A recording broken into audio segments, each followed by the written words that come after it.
As always, this week's preview show is brought to you by Miss Amber Perry with Rodan and Fields. Thank you so much for your sponsorship. All right, we are here live at Sparks Orthopedic and Sports Medicine with Dr. De'Eric Sparks again. As always, we are super excited to have you on. This week is a very common injury we want to talk about that seems like this injury happens weekly, multiple times weekly, and those are ankle sprains. I'm sure you've seen your fair share of them here. I'm kind of going to give you the floor on this one because we are all ears because we've learned so much the last couple of weeks from what you've told us. But why don't you go ahead and start off and let us know. We'll start off with the numbers again. First of all, ankle sprains, just including all ankle sprains, are the most common injury in the United States in a year. There are around 23,000 ankle sprains happen a day in the United States. Okay, so about 23,000 a day. Now that includes sports and non-sports related.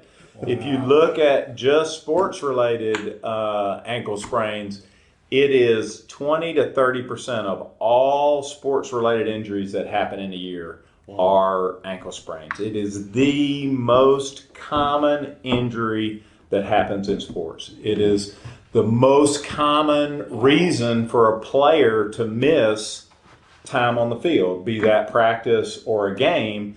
The most common reason for them to miss any playing time is an ankle injury. Okay? I did not know that. See, we learn something every single. Yeah, so it is something that we see a lot. It's something that's been studied a lot, and knowing how to treat them and what to do with them is almost second nature to us now because there are just so many of them. So when we talk about ankle sprains, we talk about there being both high ankle sprains and low ankle sprains, right? Correct. And it just refers to what set of ligaments are injured. So there's some ligaments that are below the level of the ankle. Those are the low ankle sprain ligaments. And those are the most common injuries. So 90% of ankle sprains are low ankle injuries, okay? Only 10% are those high ankle sprain injuries. And those ligaments are really between the two bones of the leg, the tibia and the fibula, and they're above the level of the ankle, okay? And those represent a much less common injury. They take longer to get better from, okay? And they only represent about 10% of injuries. Okay. What would cause the high ankle sprain? Could it be from compression from tape, like in a football, for example, having taped ankles and then the pressure, if someone rolls you and the pressure has to go somewhere, could that cause a high ankle sprain? So it does not. So the presence of a brace or a tape does not increase the risk of a high ankle sprain, decreasing the risk of a low ankle sprain. Okay. They're usually from two different mechanisms. So typically a low ankle sprain happens in what we call an inversion injury. So if you think of your foot being set down here, and this is the outside of your foot and ankle, and this is the inside, the foot on a low ankle sprain is an inversion injury where it gets twisted down and in, okay? And the outside ligaments or lateral ligaments are the most commonly injured, okay? A high ankle sprain is a different mechanism, and it's typically external rotation injury. So the leg is coming up here, the foot and ankle are here, and the foot gets forcefully externally rotated, okay? And basically the ankle is where it comes together. It's a square, a bone called the talus is a little square, and it sits in this mortise, and when it starts to turn, it pushes those two bones apart and tears those ligaments in a high ankle sprain. So there are really two different mechanisms of injury. So, something that's going to produce a low ankle sprain, a position of a foot, is only going to produce that, okay? Because it's moving the foot and ankle in a different way than what produces a high ankle sprain. So, and they're different grades. So, you might have somebody sprain an ankle and they're back tomorrow, right? And then you might have somebody sprain an ankle and they're back 4 weeks from now. Right. It doesn't necessarily mean that one was a low ankle sprain and one was a high ankle sprain. It just means that there are different levels of injury. We just keeping it simple. There's basically 3 grades, grade 1, 2, and 3. Grade 1 injury, whether it's a high or a low ankle sprain, is just a stretch injury. There's no tearing to the ligament, and there's not a lot of swelling. People are going to get back really quickly. Grade 2, there's partial tearing to the ligament. There's more swelling, more bleeding, more to deal with. It takes a little longer to get better. And then grade 3 is really where the ligament gets torn in two, and that's the one that takes longer to get back from. Yeah. What are the chances of spraining your ankle multiple times? Once the first one occurs, you mean? Yeah. So that's a good question, because certainly there are people that go on to have chronic ankle sprains, right? You see them, they have multiple ankle sprains in a year. If you look at the relative risk of re-injuring that ankle within the first year after you sprained it, you got about a 2 times higher risk than somebody who hasn't. So it's not terribly high. It's not as high as some other things that we've talked about, right, but it's about 2 times as high risk. You've got to solve this myth. I don't know if it's a myth, but you've got to solve this. I've heard this since I played Pee Wee football.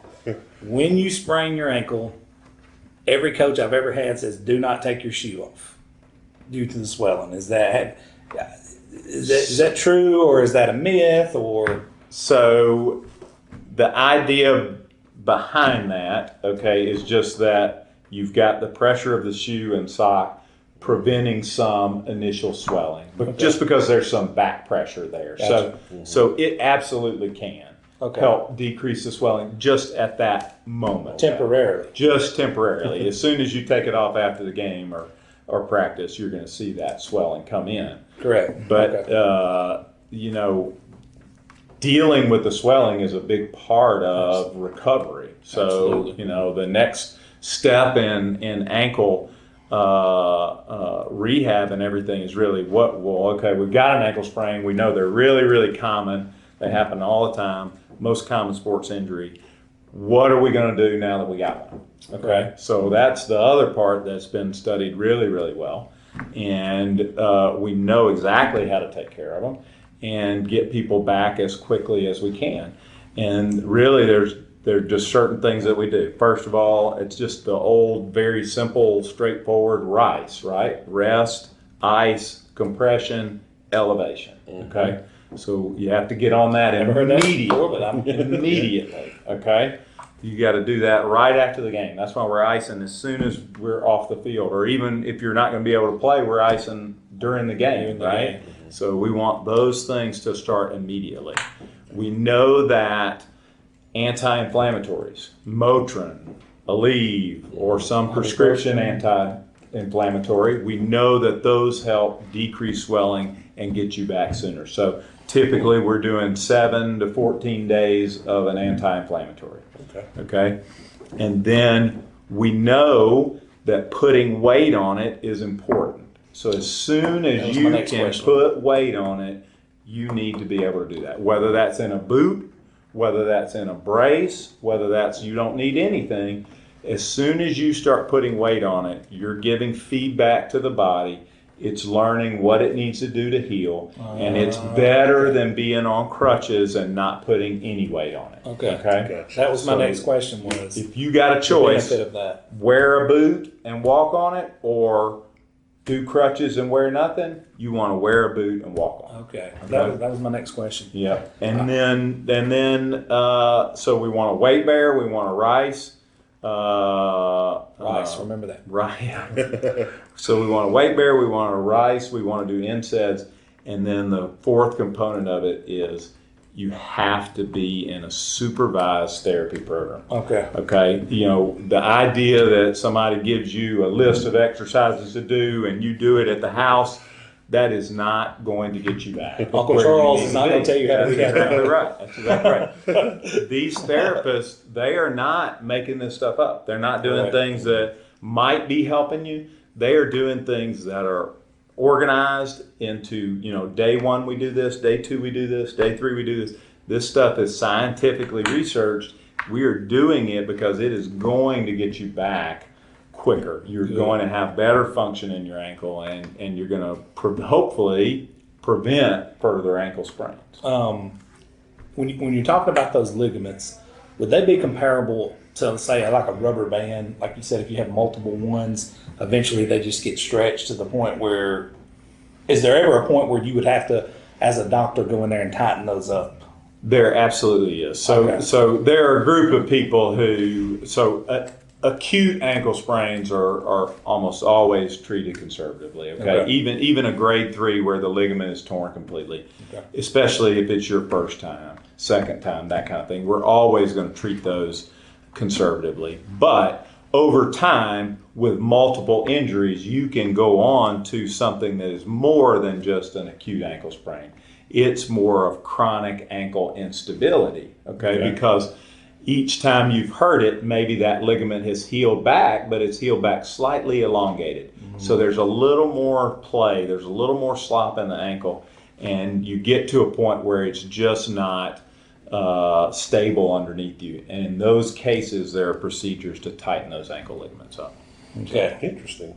I guess that's when you hear people say they have weak ankles. I guess that's what they're referring to. Well. That's right. I've actually seen guys I played with in school that were, I mean, they would be walking the halls and their ankle just, just like, I mean, and they were like, and so one more myth, and we'll leave you alone. It's a Monday, and I know you're ready to get out of here. I love these myths versus scientific fact right here. Basketball players with high tops or low tops, does that matter?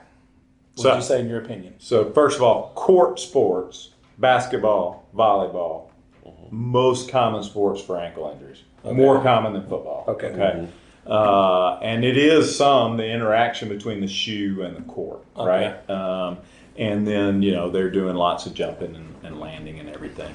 So there have been studies done on high top shoes, as well as studies done on preventative ankle bracing and taping. Okay.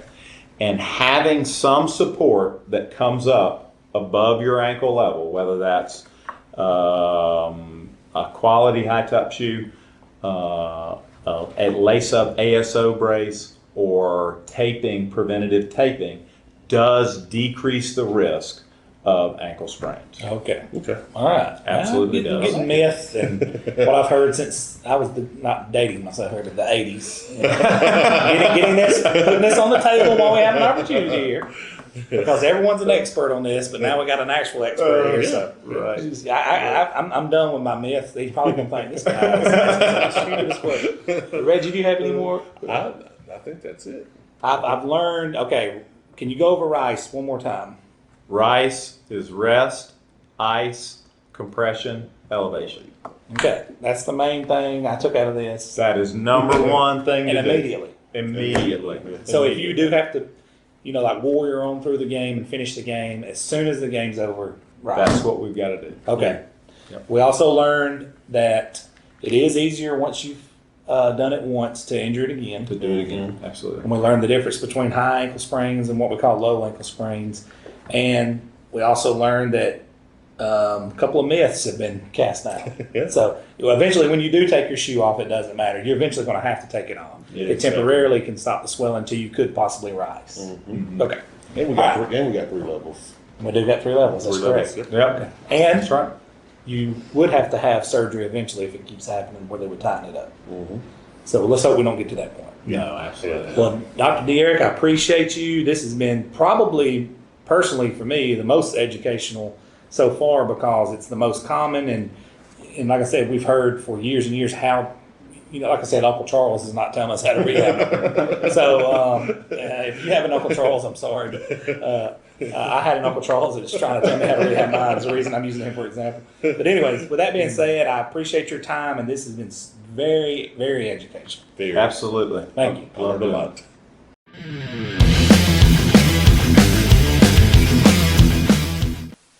All right, guys, moving on to our next game, we've got Brandon Wilcox of the Center Point Eagles on the Jaurus Rawls running Watkins Ford Hotline. Coach Wilcox, you guys are coming off a pretty big region win over Lincoln last week. Y'all beat them 44-24. Talk to us a little bit about that game. You guys have had a couple of rough weeks, and so talk to us about some of the adjustments y'all made going into the Lincoln game. Yeah, we started off over one in the region. Alexander's got a great football team, and so we needed a region win badly, and so we made some changes personnel wise. We moved our quarterback to running back, and so we went from 15-year-old sophomore quarterback that had 3 games experience to 15-year-old sophomore quarterback who had never played.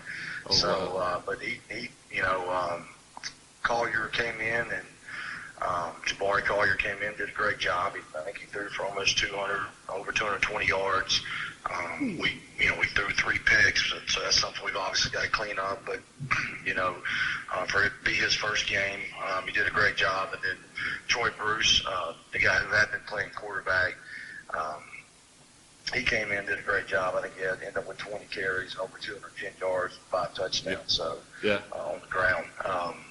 And then we had Harold Holland.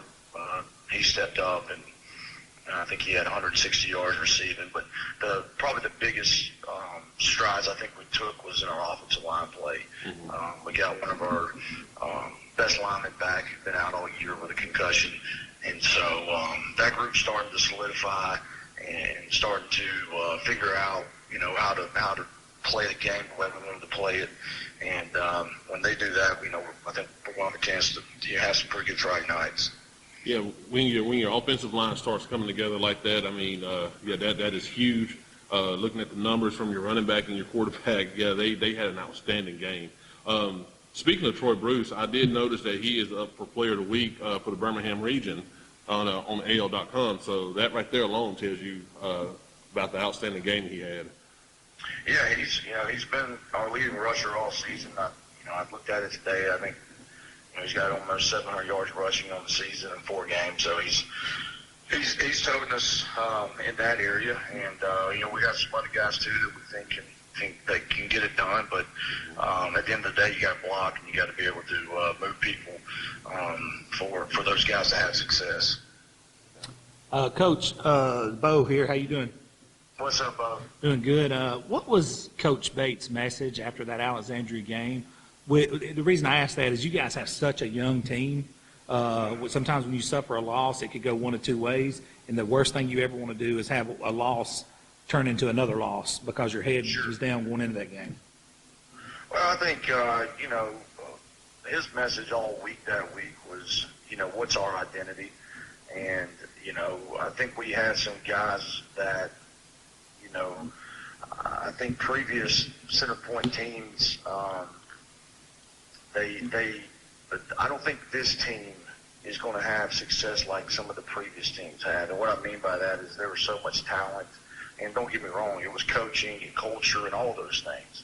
But very talented kids. I mean, you got some kids that are even freshmen right now that are going to be starting, on Saturdays this fall in Division I football. So we don't have that on our team right now. We don't have guys that are going to, we don't have to worry about Nick Saban showing up on Friday night on our sideline right now. So, what we're trying to get them to understand is we're going to have to be mentally tough. We're going to have to be physical. We're going to have to be more disciplined. And the guys are starting to understand that. Our practices have been really tough. Last week we had a 3-hour old school. We got out there at 2 o'clock and we're walking off the field at 5:05. And I don't know who was more tired, the players or the coaches, but we're getting back to just fundamental old school football, and the kids are buying into it. And like I said, if they will continue to do that, I think this team's got a chance to have some, success. But what they're understanding is they're not going to be able to win like the teams maybe last year won. And, I think that was his message was, what's the identity of this team? We expect you to show up Monday ready to work, and they did. And, I was proud of them for doing that. Cool.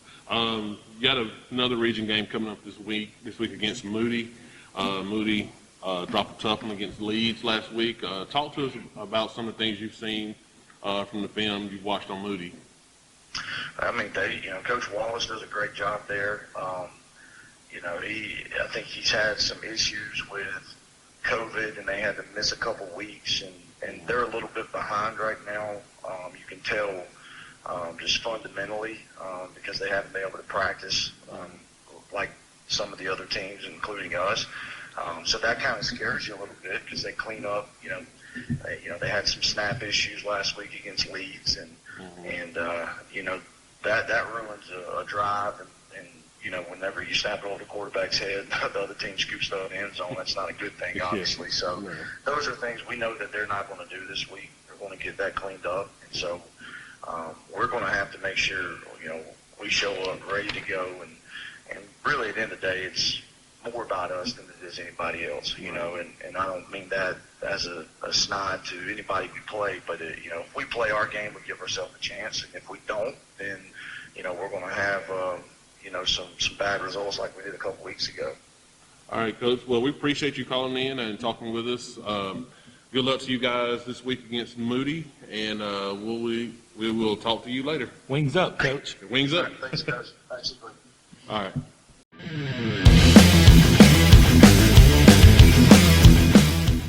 All right. Our next game is going to be the Clay Central Vols. Tommy, we got Mr. Tommy Wood, the PA announcer for Clay Central. What is the correct pronunciation of you guys? The politically correct. Actually, we're Central High School of Clay County. Okay. Well, I went Central Clay, and then I said, so I said, no, it's Clay Central. So wherever you want to go with it, man, we'll make it work. It's kind of still up in the air, I think. We're still new. We've only been around since 2012, so we're still learning. I'm so used to saying Central Clay, it's kind of ingrained in my head. But here's what we're looking at. Last week, you guys had a big victory over Elmore County, 55-6. Got a lot of young guys in, got a lot of guys to play. Take us back to last week in that game in general. Well, it's just one of those things where, you look at it, Elmore County came in, and they were a very young team. I mean, they didn't have a lot of size. It's just one of those teams that, still growing together. And it's just right off the bat, we kind of, actually came out of the gate a little slow. And then once the offense got going, we had several big plays and built a huge lead there at halftime. And, the second half, as you said, a lot of young guys getting to play, which I think, in all honesty, was a big key for our team because, we're still searching for an identity, I think, as far as, really turning the corner, and we're needing some depth. And I saw a lot of different linebackers in, and that was a good sign to see some of those younger guys get a chance to get some reps. So that was a big key, overall, I think, and that was some of the, big keys to the ball game that really helped us, and it will help us down the road. I was watching the highlights. Josh is putting a highlight video together of you guys, and I love to see Coach Horn. I know he talks his son Chase into running the bone. He calls it the bone. How awesome is that to see that throwback to football that you guys still run so effectively? Does it bring back memories for you after you've been around football so many years to see the bone still run and be effective like it is? He really is, and I think that is one thing that he'll show it at least one or two series a game. If it continues to work well, he'll stick with it. But the cool part about it is if you're an opponent that's coming up, week 5 and 6 on down the line, and some of the big guys we've got coming down the line, they're going to have to spend some time in practice worried about the ball. I mean, that's something that is, we're just going to power that, but that's one reason. And I mentioned this. I mentioned the linebackers getting the reps because when we go to the bone, the 3 guys in the backfield play defense. Yes. So if they can find some more linebackers and some other secondary to step up, then those, as we call it, the bone boys, they get a chance to get a little rest before they, go into that power set. Last year, and I talked to Josh and state championship game, and I segue that to talk about, you got Pleasant Grove coming up in a couple of weeks, but you cannot overlook Beauregard. But take it back to that what you were just mentioning when you guys went to your Thunder and Thunder look when it's J.D. McNeely and Fat Daddy. J.D. McNeely goes and gets a breather, and then Fat Daddy rolls out on the field. I mean, that's kind of what flipped that game in the second half. I mean, in that state championship game. But that's exactly what you were just talking about, how teams are going to have to prepare for that moving forward. They are, and we go to the wishbone. I mean, you got such a great, intelligent quarterback in Boyd Ogles that can take you into the right play. And I mean, that's just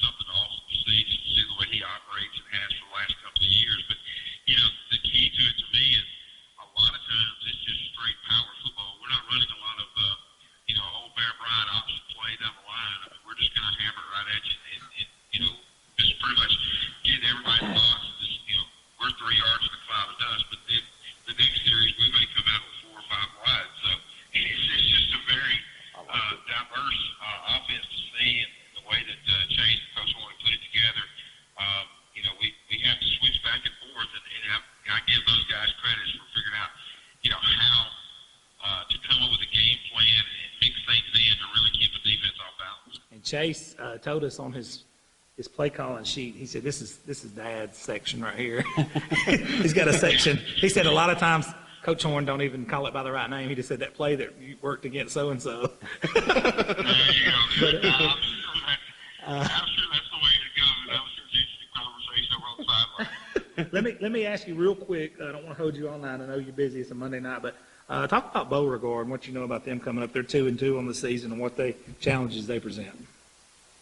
You know, as you look at Beauregard, I mean, you're looking at a program that's had success in the past. So it's not like you're taking on a team that is used to losing. And we've played a few times in our, since we've become a school in 5A. And, there's been times they've really took it to us. And so it's going to be a challenge to go down there. I mean, we found out today about the tickets, and that's something that's kind of, everybody's whispering about it in town right now because we're only getting, each side is only getting 430 tickets to the game. So it's going to be a different atmosphere. I think our tickets went on sale today at 4, and River had it a little bit earlier. They were sold out. We'll find out if that's true or not. But I know I got mine before anybody else did. So, but, you've got, 430 tickets on either side. That's going to be a weird atmosphere. And they're going to be a team that, they've got some tradition. They know what it takes to win. So it'll be an interesting matchup. They beat Holtville last week 12-9. And I think they had their hands full with Talladega. But, like I said, going down there, it's another world. It's going to be another, kind of a, I feel like Danny Horn, every week's a trap game to him. Another day I heard him talking about, how serious, how you can't go down there and give half effort or you'll come home with a loss. Because, he said, we've got something to prove. If we think we're the number one team in the state, we've got to prove it. So I think that's the message he gave to his team today. Yeah, you can't be looking ahead to Pleasant Grove. You've got to handle business with Beauregard. As always, it's been a pleasure to have you on. We definitely want to keep this trend going as much as we can get you on Mondays, and I thank you so much. Sounds good, guys. Anything I can do, let me know. Absolutely. Thank you so much.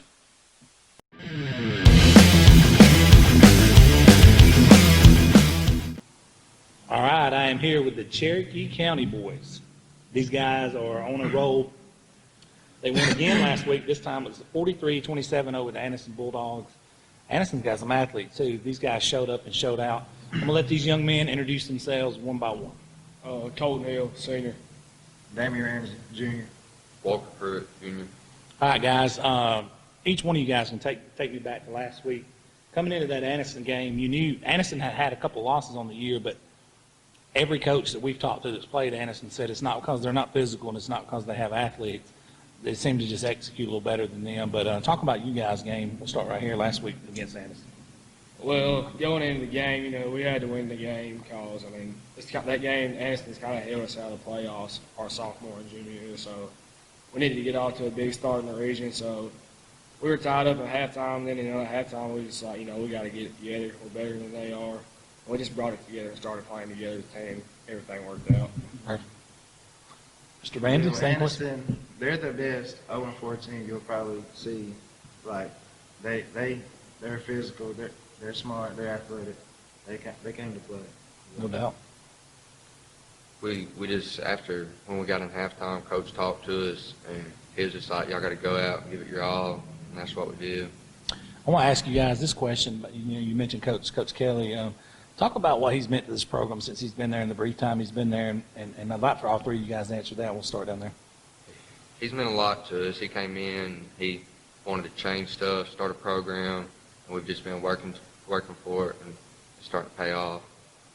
Yeah, since Coach Kelly's been there, he's been really, really big on working out. We've been doing that, eating right, getting us big and stuff, in shape. No doubt.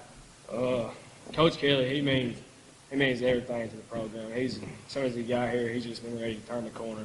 Ever since he got here, trying to put Cherokee County back how Cherokee County used to be. So that's just his main goal is just getting us, to get back right. One thing I noticed when I came and watched you guys over the summer workout is the first thing I noticed is how nice and neat your weight room was. And he had you guys separated, like doing calisthenics workouts in one room and then lifting in the next room. He actually mentioned talking about taking pride, and you guys taking pride in maintaining that weight room in your locker room. Definitely part of the culture, don't you think? I mean, you guys, talk about the culture you guys had changed since Coach Kelly's been there. Any one of you guys can answer that. The culture has definitely changed a lot. Coach Kelly's really big on pride. Like, he wants you to give your all, for the black and gold, for Cherokee County, for the community, 100% in everything you do, whether it be the weight room, the classroom, on the field, just everything. Because it's not all about what you do on the field. It's the whole process matters. And he's really big about that. I agree. Yeah, he loves us. He made sure that we're doing right out of school too. Like this year's our homecoming week, junior, senior award. He don't want none of us going out rolling and stuff like that, getting in trouble. Good. I like this. I like this already. Just feeding off them. That he just wants us to be the best we can be and give it all we got. He's a young, high energy guy too, man. Yes, sir. I like. He was getting me hyped, man. I was about to go in there and start bench pressing when I was in there. I always tell him he reminds me of Scott Cochran. They got Very similar. energy. Because he was like, when I was in there watching you guys work out, he was like going to station, like doing little corrections on everybody. But he was like loud and fast. He's like, come on, guys, let's go. Everything's got to be to a tempo with him. Yeah, he did. Everything was timed and speed and hurry. So this week you guys got White Plains. They're coming off a big loss to Jacksonville, 46-21. Have you guys gotten to watch film on White Plains yet? Well, as a team, we haven't watched film on them, but we're going to start tomorrow. But I've watched a little bit of film on them after our game Friday night when he shared it with us. But other than that, as a team, we haven't got to it yet. Gotcha. Let me ask each one of you guys this. I'd like to give me your take on this, each one of you. Since that loss to Piedmont at home, and you're probably not going to play anybody better than Piedmont on your schedule, what changed? That something's happened. You guys woke back up and it's taken off again and been very explosive offensively and defensively making plays. And each one of you guys can answer that. Well, the Piedmont game, that was a tough game for us. Us seniors, we wanted to win that one, but it didn't work out like that. And it might have been for the better that it happened the way it did, because it really woke us up. We needed that wake up call, and we just got back to work, and we're just taking it one game at a time. We're not trying to look ahead or anything. So that's really how it's been. Good. Yeah, feeding off what he said, they really woke us up, made us realize that we got to work harder to get what we really want. Ain't nobody gonna give it to us. We got to take it from them. Yeah, because y'all ain't in an easy region. I mean, y'all gonna have to earn it. After that game, Coach, he talked to us about turning a corner, and ever since that, we've just been striving and keep grinding and trying to do what he wants. Good. So you guys said this is homecoming week. Yes, sir. You're a junior. You two guys seniors? I'm a senior, yes, sir. Senior. Okay. So one senior. So this is your senior year, homecoming week. What does that mean? Did you ever think that was going to come? Is it reality? Because most people don't even think about it happening. Well, it's got here a lot faster than I thought it would.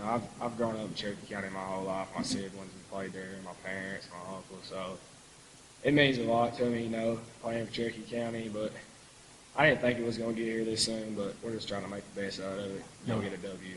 No doubt. And I'm going to go ahead and wish you guys good luck. And when you see Mr. Alexander, he's our player of the week this week from Cherokee County. That's pretty huge. Got 12 touchdowns the last 2 weeks. Yeah, man. I know you guys love going to battle with somebody like that. I mean, he probably raises the play of you guys, and you guys probably raise the play of him around it. So that's it. Well, Coach Kelly and him on your side, man, and you're not going to find too many bigger guys energy-wise. So I appreciate you guys coming on. You guys are welcome on any time. Thank you so much, and good luck. Thank you.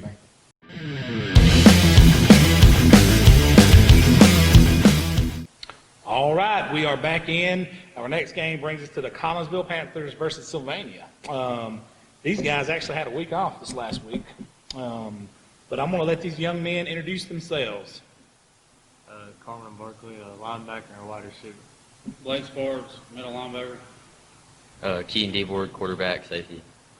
Do I have to introduce myself Let's still? do it. Let's do it. Trevor Arnold, Average Joe.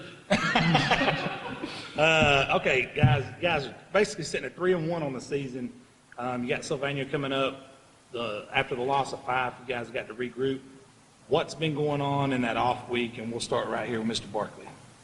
Oh, we just been going over Sylvania, getting ready, preparing for them. You got to watch a pretty good bit of film on them? Yes, sir. Absolutely. Spartan. We kind of took this week to focus on ourselves, Try to fix the small things within our group that got to be fixed to be successful. But yeah, focusing on Sylvania for an extra week really gave us a good edge, I feel like. Yeah, like Blake said, we use this week to just kind of get our feet back under us and get our heads right for next week. Trevor, what are you seeing from this group of guys in this off week? Hard work. Guys that, I mean, they were all week, you know, they have the game to look forward to. They had 2 weeks for a big region game against Sylvania. Yeah.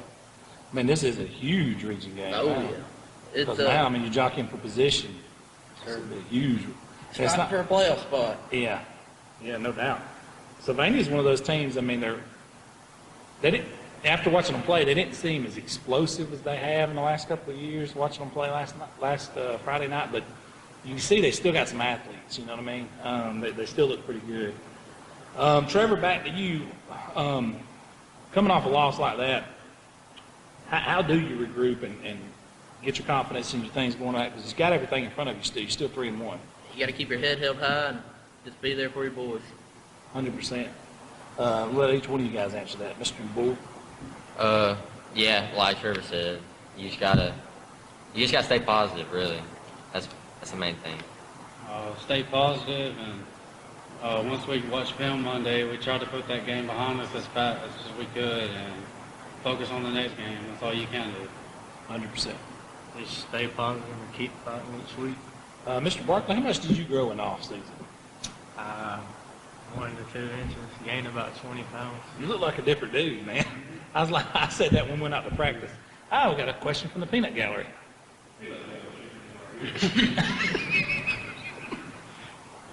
Okay, now they can hear me. Peanut Gallery checking in. Blake Sparks, how many tackles do you have for the season, man? About 400, 500? 52. Okay.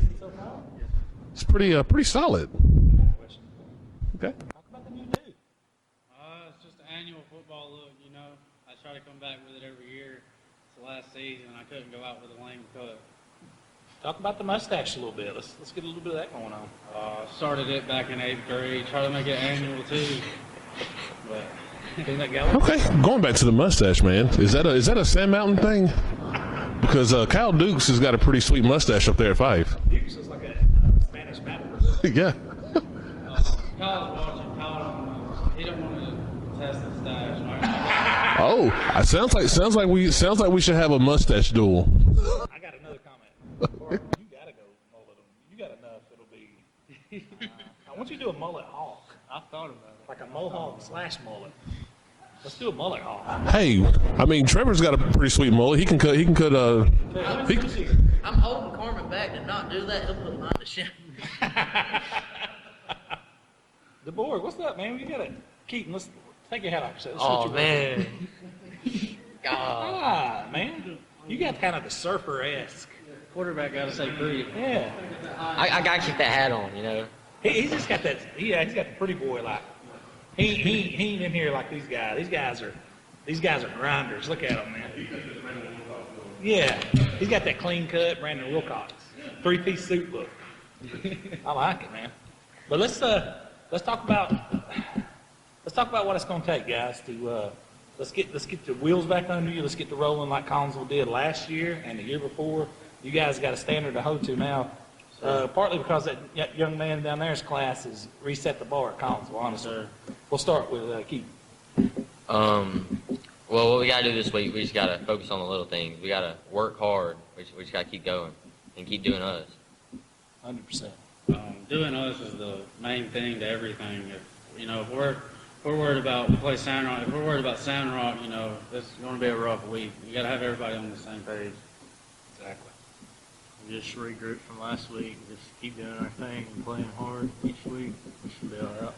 Mark, I think when you hit you get another one of those growth spurts. And I hope so. What do you think about that? I want to eat whatever this man was eating over the summer. Was it like cornbread and taters, or what was it? Most of it. Good country strong, man. It's hard to beat that good country strong. Well, I'm going to tell you guys something. Trevor, I want to let you hit on this. You've been in situations like this before after a loss where y'all bounced back. Last year after your loss to 5, you guys bounced right back and went on a tear. and I mean, walked all the way through Ohatchee, all the way through North Sand, and played all the way in the semis. So, what would be your words of wisdom to these guys sitting beside you? And you know these guys. Yeah. Well, relax and have fun. That's, I mean, really all last year was. It was fun. Man, I'm going to tell you You this. had to be focused and enjoy it. We got some peanut galleries going to comment on that. Before the peanut gallery comments on it, I've never seen a sideline ever as relaxed and as loose as those Willingham sidelines were on Friday nights. Never seen it. And you guys experienced it too. It's a different atmosphere. But go ahead. Back to what Trevor was saying, we had those guys over every week during the playoffs, didn't we? And a few weeks before, and that was one of the things, not just Trevor, but the entire senior class was saying, was just relax, play, and have some fun, enjoy the game. And I think that was a testament to why they'd go out there and play the game, enjoy it, and they played as one unit. So it was very impressive. So. Yeah, you guys have fun, man. I mean, like I said, everything's still in front of you. I mean, 3-1, moving into region play. Now this, I'm not going to sugarcoat nothing. This Sylvania game is huge. Huge.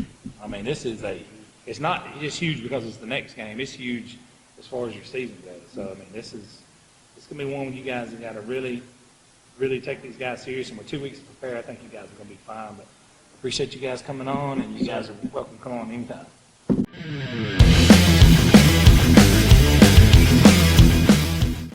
All right, guys, our next game up is the Coosa Christian Conquerors, and they are traveling to Appalachian this week. We're going to let these guys introduce themselves to you before we move on. Start with you. Isaiah Cole, I'm a senior. Evan Delp, senior. Elijah Cole, senior. All right, I think we got a question from the peanut gallery. Start. Yeah, peanut gallery here. Can you hear me, buddy? Thank you, man. Hey, you guys are being coached by a Navy SEAL. Can you guys just take us through a normal practice and what's that like? Because I don't know if you guys are familiar with the phrase Hell Week. Has he talked about that with you guys? Yeah. So basically, in Navy SEAL training, they are up for 5 days straight and they sleep maybe 1 hour. So when you guys start talking about being tired or aching, I'm sure he don't take that as he's not going to take that easily. So any of you guys or all of you guys can answer that question. We had a fall camp this year, and it was just a little football camp to get us all together, and because of COVID issues, we couldn't have it like we wanted it to, but he does it with every football team he has, and usually they keep him up for, how long does it last? It lasts like the whole weekend. They keep him up, they only get an hour or two of sleep. If you go to sleep, they yell at you. Wake up at 5 a.m., tote telephone poles around the city. So, wow. I mean, he's an intense dude, man. That's peanut gallery. Yeah, that's pretty beast, because the reason they do that, and I've read David Watkins' book and he talks about it, but he said the mind is the hardest thing to callous. He said if you can control your own mind, you can push your body to limits you didn't know was available or possible. But now, seeing what you guys are doing from an effort standpoint and scoring, Coosa looks like a more dangerous team this year. Nobody's wanting to play Coosa now. They look different. These three guys are here physically look bigger and stronger than they have in the last little bit. But yeah, talk about you guys' conditioning. Any one of you guys can answer that. Yeah,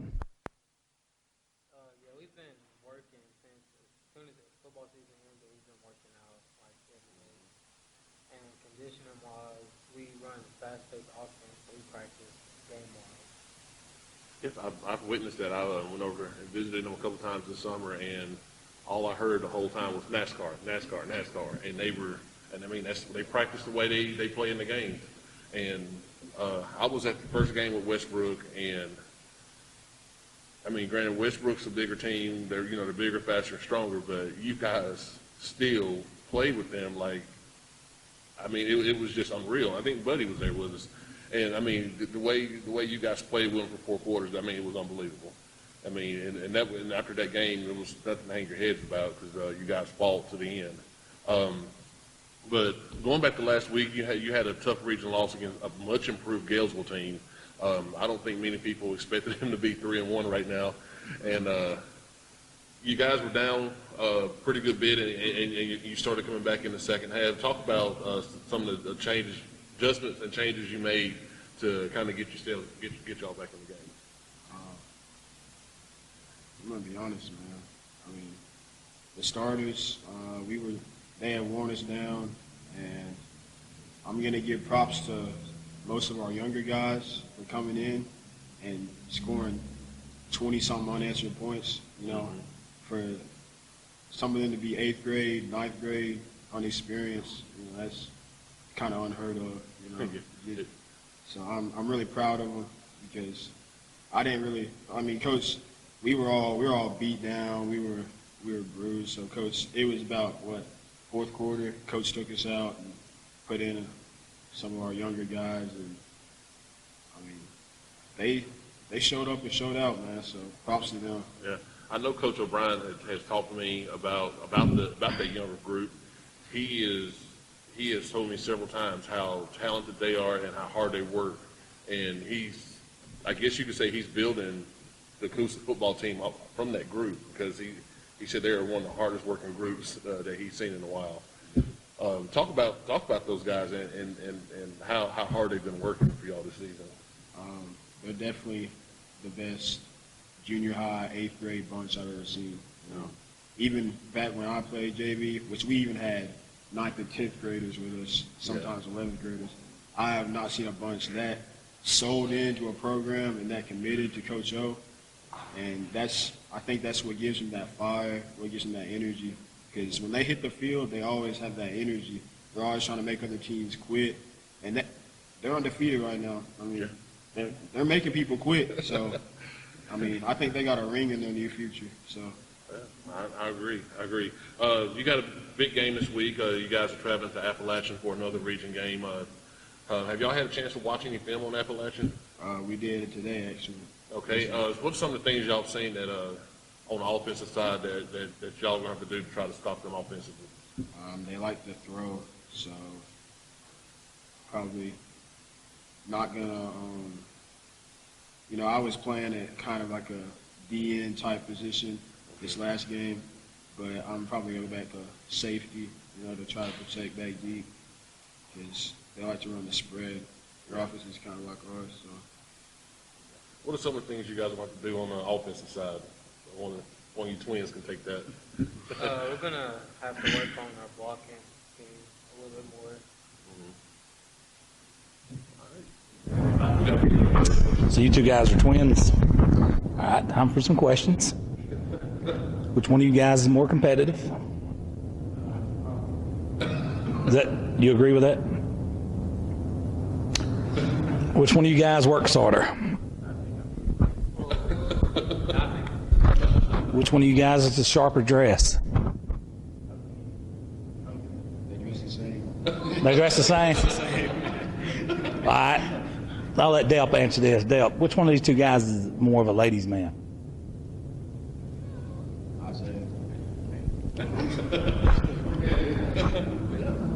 If we were to turn this camera on right now and go play Madden, who wins? What about 2K? What? Call of Duty. Okay.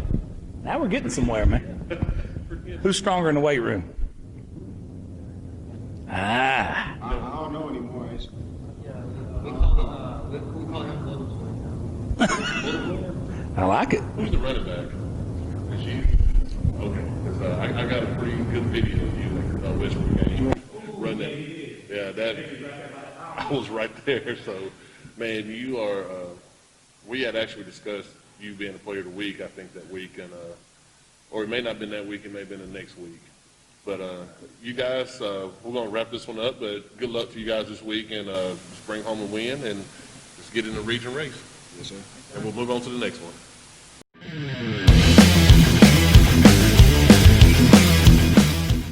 All right, our next game is going to bring us into the Etowah Blue Devils versus the Ashville Bulldogs. This is two really heavy teams that we cover here at Average Joe. So these are one of these border wars where we don't choose sides or pick games anyways, but we love players and coaches from both sides. But at this time, we have Mr. Caleb Freeman in for the second time. The first time he was on We had some technical difficulties with our sound that hopefully we've gotten fixed to this point.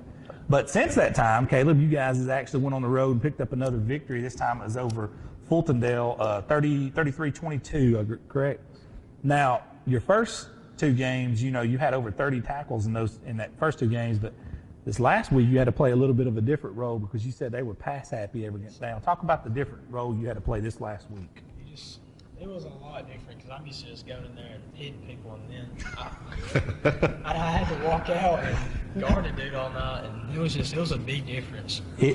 Okay, so you're more of a physical. You, Dobbs, Gladden, all you guys like the physical part of the game. When you go play a team like Fultondale where you actually got to go out and guard people, does that take away from your psyche a little bit, or does it? You still love the game? Okay. Did you find it difficult having to guard these guys out in space? They never called the ball on me all night. Not a single time. Wow. That's what I'm talking about. Wow. He is a savage, man. Oh, yeah. Hey, not only that, I mean, the guy went bird hunting the next day and knocked down a couple of his daggers. Let's talk about that a little bit. How much success did you guys have? Well, at first my shots wasn't too good, but got pretty good at the end. He got in the groove. I like where his head's at, man. Man, Caleb, it's been an honor, man, having you on last time and this time as well. You come from a good bloodline. Your dad played at Etowah. Your dad won a state championship. Played with Cadillac Williams and then had a great game, actually, in the state championship game. What's it like playing for a legacy player like your dad, following his footsteps and basically play the same position as your dad did? Well, it's tough because I want to impress him more than anything. Absolutely. And I do everything for God, but it's like that's who I really want to impress. Do everything for him, but playing like somebody trying to impress my dad, I just want to do good for him. I first heard about you during the Pee Wee football days. It's like Adam Gilmer told me, he's like, Lance's boys, both of them guys can go.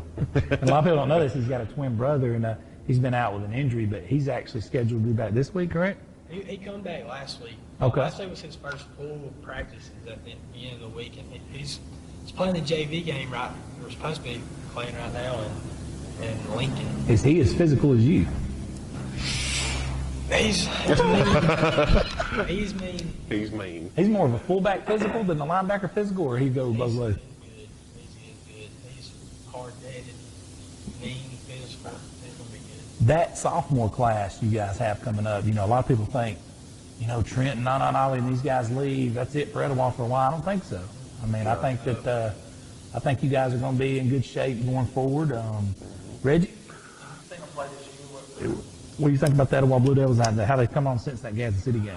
I think after that game, they came on and they fixed a lot of the mistakes that they made in that game, which I knew they would. And people think I'm a Gadsden City homer, but I love the guys at Etowah. They're very, very good team, very good people over there. But I had faith in them. I knew they were going to right the ship and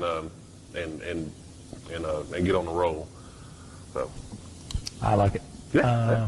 Look here, so it's homecoming this week. How do you stay from being distracted? We just know what we got to do. We know we got to go out there and help them out. Just keep doing it every play, and then we'll be successful.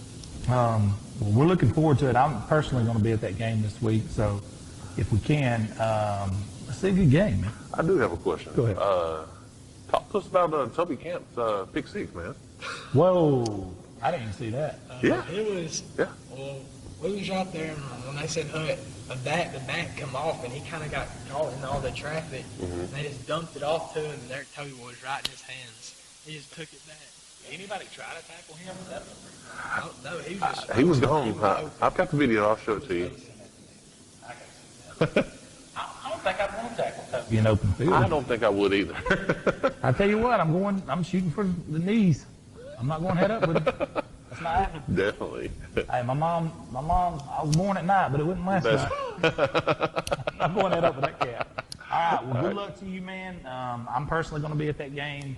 I'm going to be on both sidelines. Love both of you guys, and looking forward to a good game. Yeah, and I may be there after halftime. I'm not sure yet. Appreciate you, man. Thank you so much. All right, guys, our next game up is the Asheville Bulldogs, the Fighting Monroes, and the Etowah Blue Devils this week. Ashville's coming off a difficult 23-0 loss to Untitled. And if I'm not mistaken, you guys were down 10-0 at halftime. Yeah, that's right. All right. Well, I guess we'll be back in with you guys can do this. Okay. My name is Jaurus and I'm in 9th grade and I play quarterback. My name is Layton Olson. I play left guard, right guard, and I'm in 10th grade. All right, I feel better. I'm almost 30. I don't have my left arm. Do you have to do this when you're on the field? Yes. I would have to for real. All right, guys. Talk to us a little bit about that Untitled game last week and kind of what happened in the first half and then went into the second half. Well, in the first half, I think we were playing really good in the first half, actually. I think we were doing a pretty good job. We're only down 10-0, so I think we had a chance to come back. But I think in the second half, I really don't know what happened. I think we kind of slacked off a little bit and we stopped playing really as a team together. So, yeah, well, offensively, we just couldn't finish off the drives. We would drive the ball 30, 40, 50 yards, and we just couldn't capitalize on short fields. We just couldn't. I mean, defensively, just a couple big plays. That's pretty much the difference. Going into this Etowah game this week, have you guys worked on fixing those issues you had in the second half? Yeah, that was pretty much all we had at all. Today was just about us. Have you seen film on it all yet? We have not.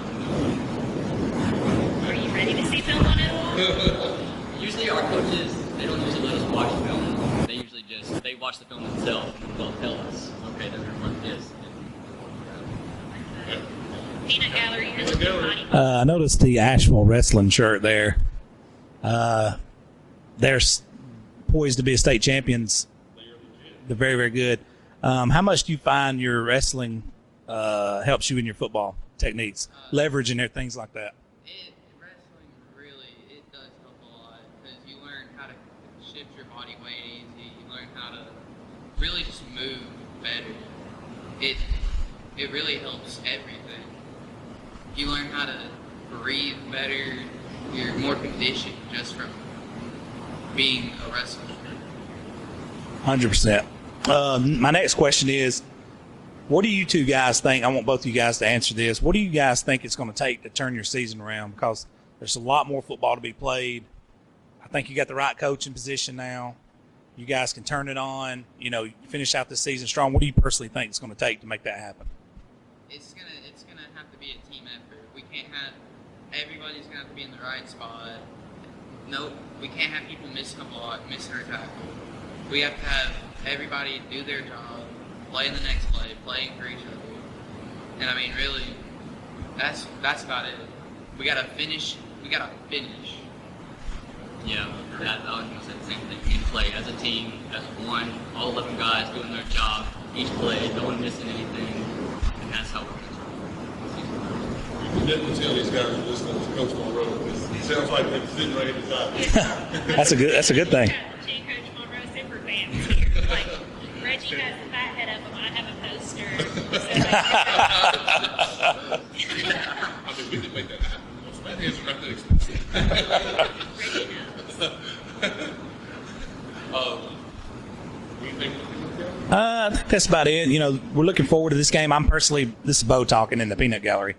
I'm personally going to be at this game, so I'll be on you guys' sideline and Etowah sidelines both because we cover you guys both heavily. But we're looking forward for a good game for sure.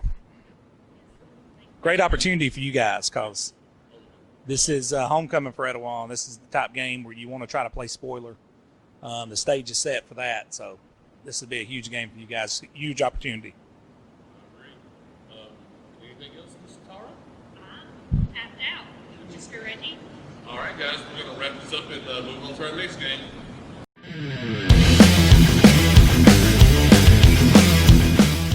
All right, our next game is going to bring us into the Fife Red Devils. Reggie, what do you know about the Fife Red Devils? Ooh. Fife won 49-20. They're pretty dang good, man. Benefield's 300th win. Congratulations, Coach Paul Benefield. Congratulations to the city of Fife. And, I wrote a big article on my own page about it and what it's meant and how he got there. And for those of you who do not know Coach Benefield reached 300 wins in 28 years in a couple of weeks. Yeah. You are only scheduled 10 games a year. He's averaging more than that winning-wise per year. I don't know how else you can chop that up than to say that's unbelievable. Coach Benefield's still young, and he's at 300 wins. If this guy was to ride this thing out, he could be in the 500 range by the time he retired, if he went like Paterno-wise or something like that, or Bowden-wise, you know. But now, with that being said, massive win. That was a big test in the region. Got over that test. Had some hiccups there late with some of the 7th and 8th graders that came in, but it's 49-0. They were in control when their starters went out. I mean, that's to be expected, though. Bringing in your 7th and 8th graders. Yeah. You know, they're not gonna play up to the varsity level, but hey, good thing about it is they're getting some varsity playing time. No doubt. At an early age. Against some starters. Against the starters, yeah. Yeah. So that was huge. But moving on, you know, Fife's got Brindley Mountain this week. I do believe Brindley Mountain's actually going to play this one. They've had a 2-week COVID scare, and now they're going to play. So, like Coach Benefield said, he said they're having trouble numbers-wise fielding the team over there, and you know, they've had some down times, you know, of recent years, and you know, playing somebody like Fife will probably help that program. It could from a money standpoint, and from a to measure your program standpoint. So, you know, we'll see. This is one of those games, and that you know, Fife off a big win like they had last week, you can't not stay focused. You need to focus back up, go back to work, get better, get bigger, faster, stronger. Keep your head to the grindstone and move forward, because each game counts. Every game's important moving forward. Yeah, and in this day and time, you've got to play every game like it's your last. That's right, because we don't ever know with this COVID stuff it could be. So. And I mean, we've seen that here recently in the area, you know, with teams having to shut down. I mean, Brindley's first game back in 2 weeks. Yeah. They've had to cancel the last 2 weeks. But with that being said, we're not going to spend too much more time. Congratulations, Paul Benefield, on 300 wins. The town of Fife, everybody, we love you guys, and we'll be seeing you very soon.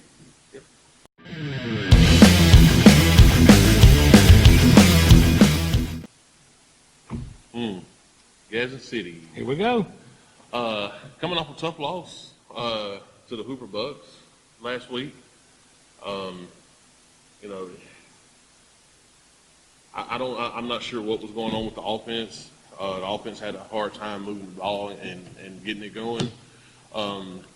Defense was okay in the second half. They came out and they held Hoover to 7 points in the second half, but it was a little too late, I guess. But hats off to those guys. They played and they fought to the end. Hats off to Hoover too. I mean, yeah. Props to Hoover. They came out and they were very well prepared. And Gadsden City definitely had a game plan coming in. I think they were going to try to slow the game down some and try to get some points on the board early. But Hoover is Hoover. Let me ask you: do you think that stage played into it? I Hoover do. met Friday night, the aura of Hoover, the #1 team in Alabama for the last decade, 2 decades and a half, whatever. Yeah, I You definitely think that do. played into it some? I think so, because I've been to several games at the Hoover Met, like several, and I was still in awe of the whole game day atmosphere. You know, outside the stadium, you've got students, they're having their little thing going on. You got people tailgating, they're cooking out, and Ain't that something? Yeah, and then you get inside the stadium, you know, their band is like taking up the whole entire end zone seats, and they're playing constantly, you know. And Props I mean, to their band. Their band is pretty good. yeah, they are good. And I think that did. I think that may have had something to do with it, because before the games, doing warm-ups, I was walking around taking pictures and chatting with a couple of the coaches, and everybody seemed just calm and relaxed. And I was like, this might be, they might give Hoover all they want tonight. And I don't know what happened. This is one of those times where you're 0-2 right here in the region. This is where all the naysayers across town, and we've seen them on Facebook. They have started. They've started, and it's good. I'm glad. Coaches at other schools, but we're going to leave that alone. What the thing I like about it is good. Yeah. Good. I would rather you expose yourself for what, who you are and what you Anybody can kick somebody when the chips are down a little bit. Yep. But what people don't realize is Gadsden City still controls Gadsden City's destiny.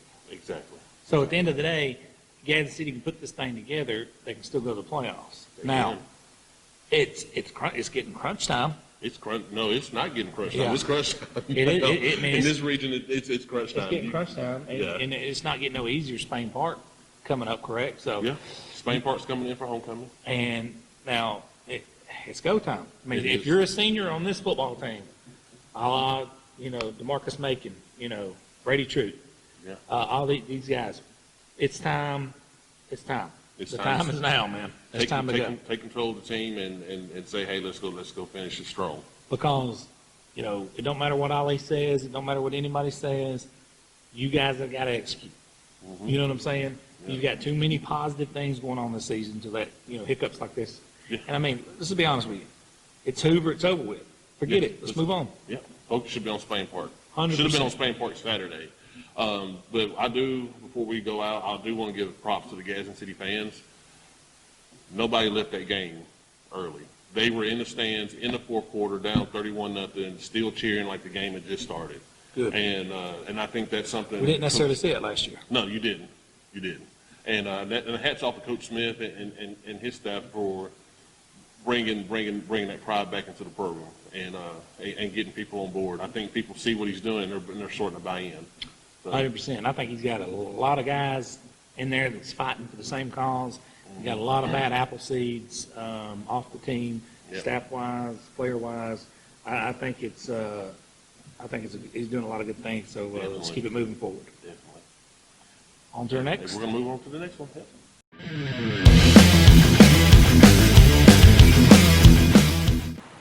All right. Our next game up, guys, we got the Glencoe Yellow Jackets and the Eagles of Oaks Bluff, and we got two Yellow Jackets here with us today. Guys, introduce yourselves. I'm Eli Huff, and I'm running back for the Glencoe football team. I'm Garrett Gaskin. I'm linebacker. All right.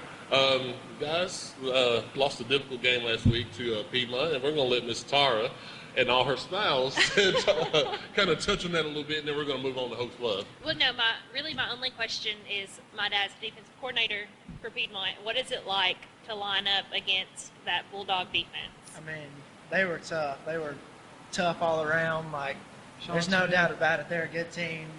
Sean Smith he is money. He's a beast. He's a load. All right. Well, you guys have a huge rivalry game coming up this week against Oaks Bluff. They call it the Backyard Brawl. Am I correct? Oh, yeah. Talk to us about the meaning of that game and why that game is so important to both communities. Well, I mean, it's a huge game, and it has been for a long time. Like, it's always been the Glencoe-Oaks Bluff rivalry. So, I mean, every year we just get after each other. And paint some street signs sometimes. Sometimes. I like it. Everybody's driving around with a spray paint can. Hey, a little vandalism never hurt anybody. Not at all. Garrett, what about you, man? Ever since my dad was in high school, he's always talked about the Glencoe-Oaks Bluff rivalry. It's a big one. So you always hear about it. Right, cool. So you grew up in Glencoe as well. Yes, sir. Good deal. Like I said, this game is huge for both teams. How important would it be for you guys to pull that win off Friday night and taking that momentum to the last half of the season? I mean, it'd be huge because we definitely need that after this past week, what we went through. Because, I mean, we played awful, and then, it was just a huge loss there. So we really need some momentum going our way going into the second half of the season. Garrett? I agree, because, Oaks Bluff, they've been pretty good the last couple of years, and it'd be awesome to get a win against them this year. Cool. Peanut Gallery. Peanut Gallery here. Wesley. So a game like Oaks Bluff can turn your whole season around. I think you guys both agree with that. What do you guys think it's going to take after coming off last week to regroup and turn around and play your biggest role? I know you don't have to talk a lot in the locker room and things like that. It's Oaks Bluff week. I mean, if you can't get up for this, you're not going to get up at all. What do you think? What do you two guys? I want both of you guys to answer this. What do you think it's going to take to get in there and grit out a win versus this team? I think we're going to need a lot of guys to really just step up and toughen up about it because, I mean, we had a lot of people that I think everyone was just real nervous going into the game last week, and you can't play that way. You can't play nervous, and you're definitely not going to win playing nervous. So I think we got to have a lot of guys step up and just play tougher. Our big key is the running game. Our offensive line, they got to keep doing their job, and if our offensive line does our job, it'll open up big things for us. For Eli. Yeah. I hope so. Well, and I have a personal question, one for each of you. That's why they keep me around, because I get away with asking questions like this. But I hear that you are related to an average Joe. It's me. I mean, it's Reggie. I'm kidding. I'm kidding. Reggie. Yeah. You're related to Josh. How much fun is that? It's pretty fun. You know, he's always telling me, like, oh, we got to get you on the show, or we got to interview you, and he's always giving me crap about it. Yeah. What? Yeah, that's true. That is true. And It's raining. He can't ride his motorcycle in the rain. He's always showing that thing off. Oh my gosh. So, Josh, your cousin's talking smack talking, man. He is, Josh. This is what happens when you don't show up, my friend. And then my question for you, Eli, is how long does it take you to get that hair ready in the morning? And also, before you leave, can you teach me how to pull my hair up into a bun like that? Because mine don't ever look like that. I look like a founding father. Well, I do. Well, I mean, it's not too bad in the mornings, I don't guess. I just gotta, it's kind of tough to brush out sometimes. But if you really need me to, I can show you how later. I do, yes. I'll catch you in the parking lot when it dries up a little bit. So, hold on. Can I ask a question now? Which founding father? Probably George Washington. I don't know, though. Like, it couldn't be Ben, like I'd like to say Ben Franklin, because I like money, but like he's bald. See? What are y'all? Oh, y'all laughing. Y'all don't know the struggle. You don't even have hair. It's the fact that you said a founding father. It's true, though. You could have said anything else. And I mean, his is cuter. It just is what it is. Yeah. I mean, for real. It's a good one. All right, guys. We appreciate you guys coming on. And if I can stop laughing. We appreciate you guys coming on, and good luck against Host Bluff this week. Yes, I can pull for you guys now. Now I have to hope all bad things. Exactly. Exactly. All bad things for everybody else. All right, we're going to move on to our next one.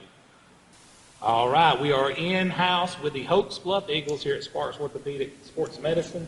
We had these guys on last week. Due to technical difficulties, the video didn't get to drop, so we brought the same three guys who are Average Joe's originals, actually. We've had all these guys on before, but just for the sake of argument, we're going to go ahead and let these guys introduce themselves one by one. James Burns, punter and the kicker. Hunter Vert, fullback and middle linebacker.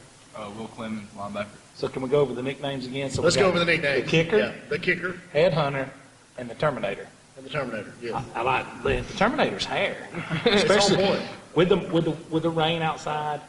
I mean, that's. If anybody with Took some Aquanet's watching this, he's open for. I think we're going right off the bat with the peanut gallery. Peanut gallery, got a question?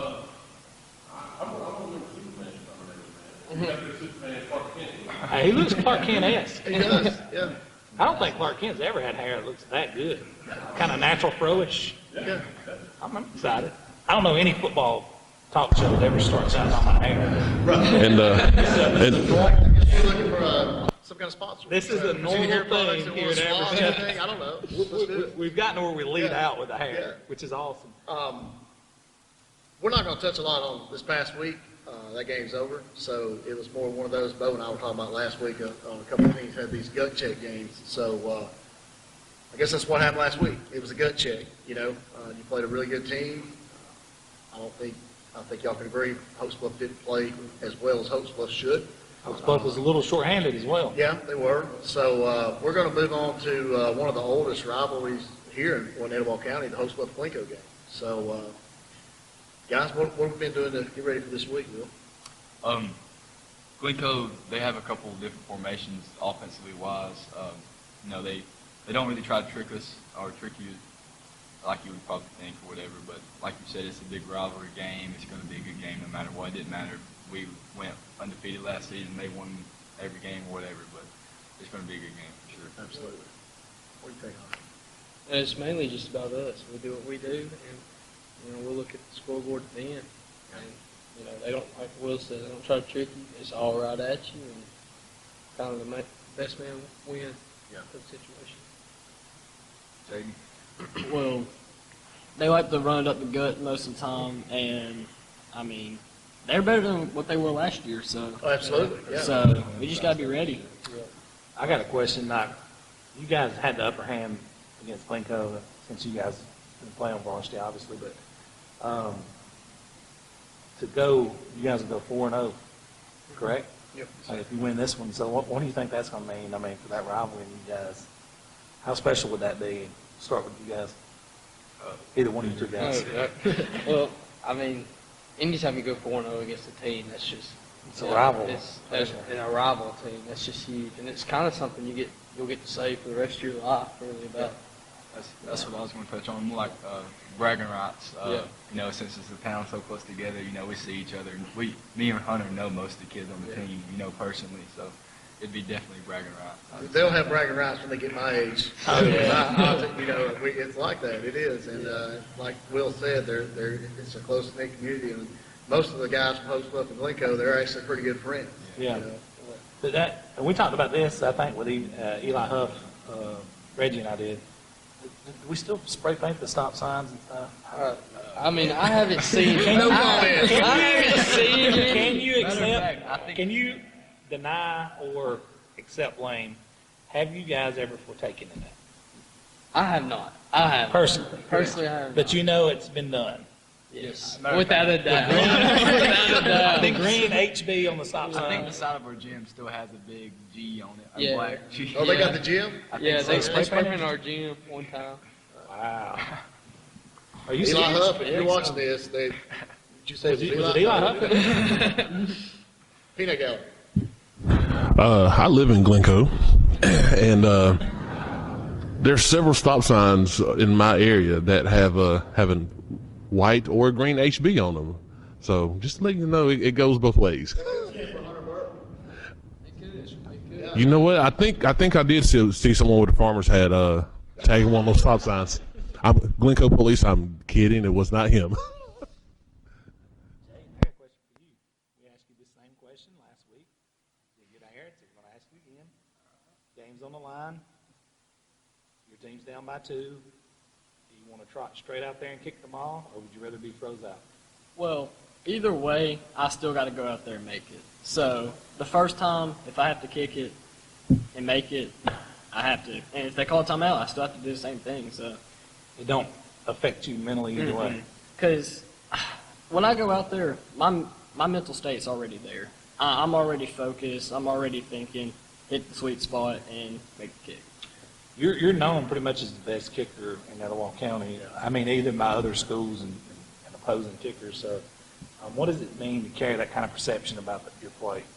Well, I mean, I loved it. I have respect for most people here and everywhere I go, because having people from different schools appreciate me is really, really an honor to have. I mean, especially other coaches and stuff. I got one more question for you. What is the most pressure you've ever been under in a kick, and what kick was that? I'd probably have to go to the Cherokee County game when it was overtime. It was definitely that game. It was definitely. How bad was your nerves on 1 to 10? Well, on the sidelines, I'm going to give it a 9. But when I went out on the field, I was not nervous at all. I'm going to be honest. I was ready to go and just hit the ball. That's what we call that ice. We call that ice water in the veins. Ice water in the veins. That's ice water in the veins.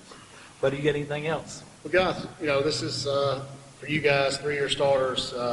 Congrats on the last 3 years of winning this rival. But just go out and play like it's your last, man. Have fun, enjoy it. I'll earn those nicknames. Sir, tell them to earn those nicknames, man. Yeah. And if it comes down to the kicker, then let the kicker does what the kicker does. Let him take his IV out of ice water. Yeah. Let him trot out there.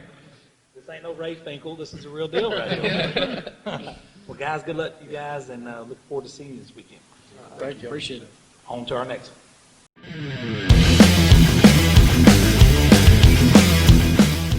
All right, man. Our next game on our preview show is going to be the Ohatchee Indians coming off a major big-time win versus Hoax Bluff, 35-0. They're going to be playing Sachs. Sachs lost 20-0 to Welborn, who's a tough team. I mean, number 3 team in the state. So a 20-0 loss to Welborn is pretty respectable. And Sachs, I'm going to go ahead and say it, probably the best 2-2 team in 3A. Yeah, I agree.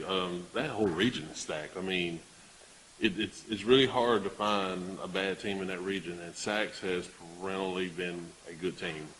Sachs has a ton of athletes. They got confidence this year. They're playing at a different level. And for them to be 2-2 is kind of remarkable. Yeah. But, I mean, look at who their losses has been to. Yeah. Okay, so now, here's the deal. Ohatchee took a step back and lost to Welborn. That game could have went either way, obviously. I mean, it was nip and tuck. Could have went either way. Ohatchee lost from it. The thing I liked about it most is I seen Scott Martin the next morning, Coach Scott Martin, when we did the mornings with Martin with him, he's already breaking film down. He already, knew what was wrong. And his message was, we need to work on Ohatchee. And that's what they did. And it's a different looking Ohatchee team because I'm going to tell you, there's a lot of people in the newspapers, there's a lot of people around the state that thought Hoax Bluff was going to go in there and bang with them and it'd be a fourth-quarter game.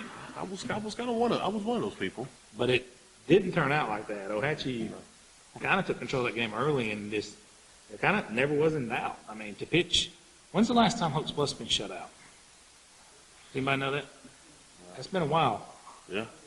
And that's the testament to Ohatchee, man. I mean, they're tough, especially at home. The Creek Bank, man, they're really tough. Ohatchee got back to Ohatchee football, it looks like. Yeah. Yeah, my wife says it best, Ohatchee will hit you. She said that last year and I almost spit my drink out. But she's not lying. They will hit you. They will hit you, yep. They run that double wing from the gun, and when they get running downhill on you, it's tough to stop.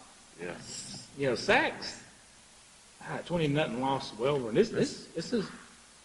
That Welborn team must be for real. Defensively, they are.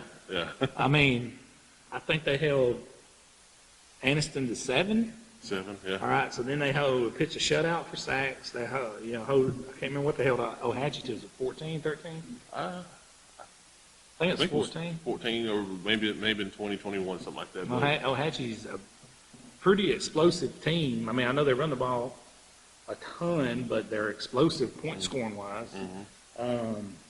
Welborn defensively is for real. Ohatchee defensively is for real. Sachs is, I'm telling you, the best 2-2 team in 3A. I dare say it. I mean, I don't think there's any doubt about it. No, I agree. So I think this will be a very interesting game. What's your overall take on this one? I think it's going to be a competitive game. Sachs, they're going to come out wanting to redeem themselves from that loss to Welborn, and I think they're going to go toe to toe with Ohatchee for a while, probably for 2.5 quarters, and Ohatchee's probably going to play Ohatchee football. They're going to hit you. They're going to hit you. Yeah, they'll definitely hit you, man. No doubt about it. But it's good to see Ohatchee bounce back like they did. And this will be an interesting game. And you want to talk about important for region seeding and everything? This is one of these games you cannot drop. You have to have this game. You can't drop this game. I heard a coach, I can't remember what coach it was, they pretty much said in their region, every game is like, you're playing like it's the region championship. Yeah, it's the region championship every week. And that's the way they approach it. And it may have been Steve Smith. I can't remember who said that. I think it was Steve Smith. I think it was talking Steve to Tara. Smith. Yeah, because he's talking about, you can't drop one. If you do drop one, I mean, the urgency's there in a region like this where you have to win every week, or you're automatically going to have to beat somebody twice. Or they're going to have to lose twice to someone else for you to have a chance to win the region. So, But that one's going to be an interesting game. Can't wait to see it. Looking forward to that one Friday night, and we are on to our next.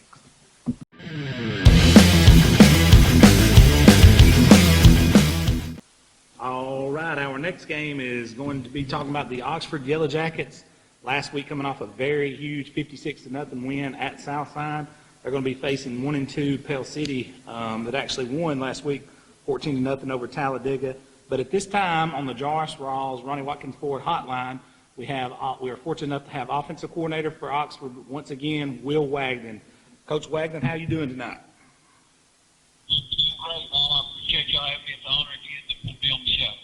Hey, we appreciate you. Last week, you and I talked about playing Southside, and you knew they were going to play with a lot of pride, and you knew they were going to be loud, being 3-0 at home, and it was going to be a good challenge for you guys. But you guys seemed to get out and got some good drives going early and jumped out on them, and ultimately led to a 56-0 victory. Can you talk about last week a little bit? Yeah, sure. I thought it was going in there. They were 3-0. The place was as good as it could be, and it was a fun game. So I think probably the biggest thing for us offensively was our defense put us in some awesome field position, which really helped and made things a lot easier for our offense. Absolutely. Yeah, and I seen some of Traquan's interception return. Those guys are ball hawks, man.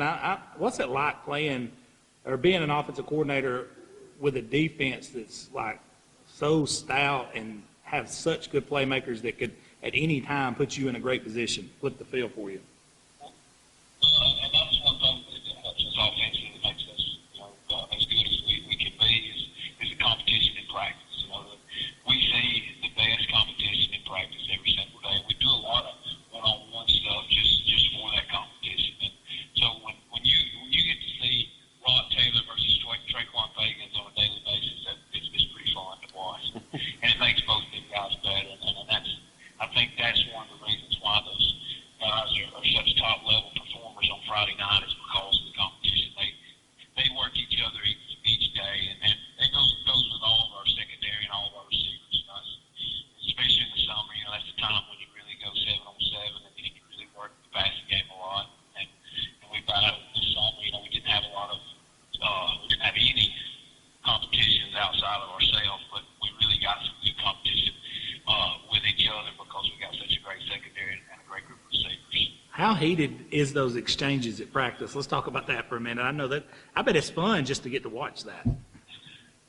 It is, and it really does. It gets, and sometimes I feel like it may be a problem where it's offense versus defense because each side is so competitive and tries so hard, But at the end of the day, we got to understand we're on the same team and we're all working together for one goal, and that is to win a ball game and keep winning ball games and put ourselves in a situation where we win another state championship. So it's fun and it gets real competitive. It gets there's some tempers that flare every now and then, but that's just part of competition, man. If you didn't get mad or upset for failure, then that means you really don't care. So it's fun. We have fun with it, and sometimes we have to reel it back in. But in the end, it's what's best for the team. Absolutely. And you're playing Pell City this week. Their record is 1-2, but they're actually a pretty decent football team, and they just pitched a shutout last week. Talk about some of the challenges they present for your offense coming up. I think the biggest thing is a rivalry, and it's a big rivalry. I don't know the rivalry of Pell City Oxford, but through times it's actually a really big rivalry. And so anytime you play a rivalry game, things get ball can bounce. And I feel like this year we're probably going to get the best of everybody to play because we're defending state championships, and that's the way it should be. We're not going to walk up and sneak up on anybody. They're going to be prepared so they can win. And Pell City is one of those teams that I guarantee you they're just trying to get better each week, and I feel like they have. They've gotten better each week, and so we'll have to see where they're at and where we're at on Friday night. And I expect for it to be a good game. I expect for it to be a tough game because it's Pell City, because it's at their place and it's a rivalry game. Will you be getting Joyner back this week? I know they held him back last week, and against his free will. He was harassing Coach on the coach's show last week about letting him play, but Coach Etheridge said, you'll play when you're ready to play. Are you guys planning on getting him back? He practiced today, so we'll keep going this week and see how it goes. He's a very good player. It's somebody that we need up front, but it's one of those situations where his health and his safety is more important than anything. So he wants to play, and he's practicing this week. So if everything goes well, I think he should be able to get back on the field. Absolutely. Coach Wagnon, Reggie Davis here. Talk about the play of your quarterback, man, Trey Higgins. He has had some almost video game-like numbers so far this season? Well, first and foremost, the thing you got to understand about Trey is he's one of the hardest workers on the team, in the weight room, in the film room, on the practice room. And so that's the start. That's where it all starts. And then you throw a very talented player who's got a great arm. He's one of the faster guys on the team. He's one of the stronger guys on the team. You throw that in with just an ultra competitive attitude. Like he is a perfectionist. He wants to be perfect in everything you do. You put all those things before him, and then you've got this dynamic superstar at quarterback. And then the probably the biggest thing is this is his fourth year. So he started as a freshman too long. So this is his fourth year starter. I kid with him. I tell him he's an 8-year starter. Today. So I kid with him and say he has to make that mistake. He's an 8-year starter. But I mean that's so you throw all those things together and you just have just an unbelievable quarterback, and we're so very blessed. I call him sometimes the co-offensive coordinator because he can probably call the plays because he's been through about every situation with every play that we've run. So, and that just you put all that together, man, it's exceptional what he's been able to do. And just the minute you think that he could shock you anymore or you with his plays, then he goes up there and he does time and time again. And Coach, I want to close on this right here. Talk about your progressions from week 0 or 1, whatever you want to call it, to now offensively with this unit. Well, I'm really excited where we were at week 0, really, from all the spring training and having a brief summer. And Trey is a baseball player. So he has a lot of requirements he has to meet in the summer for baseball. And so really going into week 0, I was kind of pleased where we're at. Now, first quarter we didn't do very well, but we kind of settled in and did fine. And we're at a point now we can really stretch in what we add each week and what we do each week because these guys have played so many. We got so much experience on the offensive side. So really, I've always been afraid to put too much on, but we're going down right now. There is too much on. They've done it. And that's the thing about winning the state championship. You get to play 15 games. That's 5 extra games, which is 5 extra weeks of practice, which is, all those extra reps that you don't get. If you play a 10-game season, or if you play 11 games, 12, whatever. So, all those extra reps really help you experience and just being able to do more things. I think that's kind of where we're at. The entire offense has been in. We had some wrinkles each week. And so, really, with this group, we can have more wrinkles each week. We try to find the weaknesses of each defense. We try to attack it. We try to pick it with our playmakers, put them in situations to be successful. So, with the experience that all of our offense has, because we've got a lot of starters, and we got a lot of guys that played a lot of games, like Rock Taylor's a 3-year starter. And so, with that, we've been able to do a lot of things offensively, and I've been really excited about it. Well, Coach, we appreciate you having you on again. Good luck versus Pale City this week, and go Big O. Hey, I appreciate y'all having me, and again, thank you for all you do for high school football. All right, thank you. Anytime, Coach. All right, Thanks. See you. On to our next.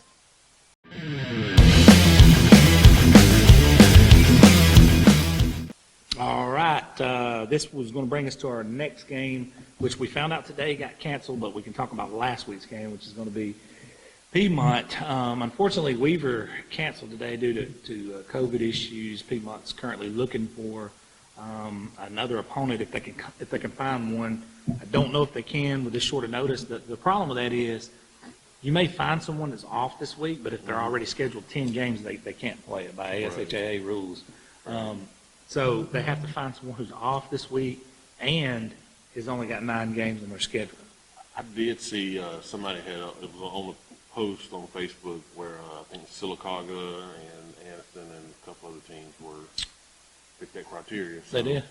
Yeah. Anniston would make sense geographically, and I think that would be a big gate for both teams, as much gate as we could have with COVID issues. But I mean, honestly, nobody really wants to play Piedmont. I mean, think Sylacauga would be a pretty. That would be an interesting game. It would be. I think Sylacauga's undefeated, or they've lost one game. I can't remember, but Sylacauga's pretty solid. Yeah, Danny Horn recently rode down there, and I think they got out by just a couple of points. Yeah, they did. That would be a really challenging game, but you know, Piedmont's on fire right now, man. I mean, beat Glencoe like that at Glencoe. Yeah. Got a lot of young guys to play. They're just a dangerous team right now. They are. 54-0. Like Cherokee County, we talked about Cherokee County. We had them in earlier. Cherokee County's on fire. I mean, they scored 41 and whatever that first week. Then they play Piedmont. They get held to 7, and then they go back to scoring 40 or 50 every week. Yeah, they beat 6-8 Springville. I think they scored 40 on them, and Slade's had 12 touchdowns in 2 weeks. Yeah. You know what I'm saying? So Piedmont's for real, man. And like I said, somebody like Sylacauga would be a good game. That would be a good That'd game. be a good game. You know, Andrew Zal's got those guys rolling. They were very tough last year. And Danny Horn said, this will be a tough game, tough matchup for us last week. So if they played Central Clay like that, that would be an ideal game if they could set that up. Yeah, and the good thing about that, if they were to set that up, it'll be a game of no record, so it wouldn't count against you, win or lose. Because it wasn't scheduled before the season? Is that how that works? Okay. I think so, yeah. Yeah, but I think both things would get better from that, honestly. Oh, yeah. Because I can tell you right now, Piedmont's not your normal 3A team. Those dudes they got some dudes over there. Yeah. Guys from Glencoe told us that. It's like, hey, them some dudes over there, man. But yeah, we're glad Piedmont's on. I think Tara's doing a really good job. Shout out to Rachel Smith. First ever Friday Night Wives. That was amazing. Loved watching that. That kind of set the standard of what we're going to be doing moving forward. It's good to have Rachel on. And the memorabilia room there at the Smith house was fantastic, dude. Pretty nice. I love seeing that. Also, doing the Steve Smith show has been an inside look at Piedmont football. Looking forward to the Cribs edition that we're about to do out there. Coach Smith's going to walk, as he has to do all his chores after the game, he's going to walk with Tara as they talk about the game and show bits and pieces of the field house. And I think that's going to be really unique. I've been out there at the Field of Champions, and their field house is pretty top notch. Yeah, Pretty top it's notch. really, really nice. I'm really enjoyed going out there. But we're not going to talk you guys' heads on. If we knew an opponent, we would tell you right now, but at this hour, we don't. It was just announced today that they are counseling, which is unfortunate because Steve Smith was going for his 250th win. Wow. And it's also homecoming, so it's a double shot for Piedmont, unfortunately. But if we find something out on Average Joe's, you guys will be the first to know it, and we're going to move on to the next.